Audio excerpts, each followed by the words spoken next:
نحمده ونصلي علی رسول الکریم اما بعد اعوذ باللہ من الشیطان الرجیم بسم اللہ الرحمن الرحیم۔ حاضرین اکرام السلام علیکم ورحمۃ اللہ وبرکاتہ۔ خوابوں کی تعبیروں کے سلسلے میں حاضر ہیں۔ خواب میں حج کرنے اور حجر اسود دیکھنے کے حوالے سے تو اس کی مختلف تعبیریں ہیں اور اس کی مختلف صورتیں ہیں۔ ان سب تعبیروں کو جاننے کے لیے اس ویڈیو کو آخر تک دیکھیں، اور اگر آپ ہمارے چینل پر نئے ہیں تو برائے مہربانی اس چینل کو سبسکرائب کر دیں اور بیل آئیکن کا بٹن دبا دیں تاکہ آنے والی ہر ویڈیو آپ تک آسانی سے پہنچ سکے۔ تو چلتے ہیں حاضرین خواب کی تعبیر کی جانب۔ حضرت امام ابن سیرین رحمۃ اللہ علیہ نے فرمایا ہے کہ اگر کوئی خواب میں دیکھے کہ اس نے حج کیا ہے تو حق تعالیٰ اس کے نصیب میں حج کرے گا۔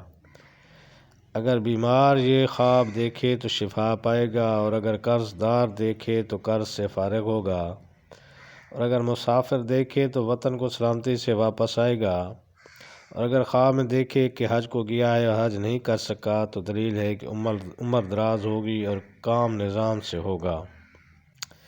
حضرت ابراہیم کرمانی رحمۃ اللہ علیہ نے فرمایا کہ خواب میں دیکھے کہ حج کو گیا ہے اور حرم شریف میں لبیک کہتا ہے تو دلیل ہے کہ اس کو خوف اور ڈر ہوگا، اور اگر دیکھے کہ حج اس پر واجب ہوا ہے اور جانے کا ارادہ نہیں کیا ہے تو دلیل ہے کہ خیانت کرے گا، اور اگر دیکھے کہ عرفہ کا دن ہے تو دلیل ہے کہ کسی سے صلح کرے گا، اور اگر دیکھے کہ خانہ کعبہ میں نماز پڑھتا ہے تو دلیل ہے کہ بزرگوں سے نفع پائے گا اور اس کا کام بہتر ہوگا۔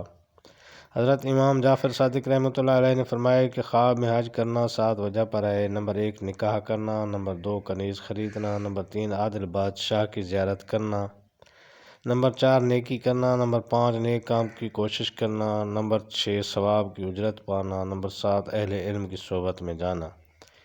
اسی طرح اس دوران حجر اسود دیکھنا۔ حضرت امام ابن سیرین رحمۃ اللہ نے فرمایا کہ اگر خواب میں دیکھے کہ حجر اسود پر ہاتھ ملتا ہے تو دلیل ہے کہ اہل حجاز سے اس کو نفع پہنچے گا، اور اگر دیکھے کہ حجر اسود کو اکھیڑا ہے تو دلیل ہے کہ بد مذہب اور بد اعتقاد اور ناپاک ہوگا، اور اگر دیکھے کہ حجر اسود کو پھر اس کی جگہ پر رکھ دیا ہے تو دلیل ہے کہ پھر راہ راست پر آ جائے گا، اور اگر دیکھے کہ آب زمزم پیا ہے تو دلیل ہے کہ اس کی کھوئی ہوئی چیز پھر اس کو ملے گی۔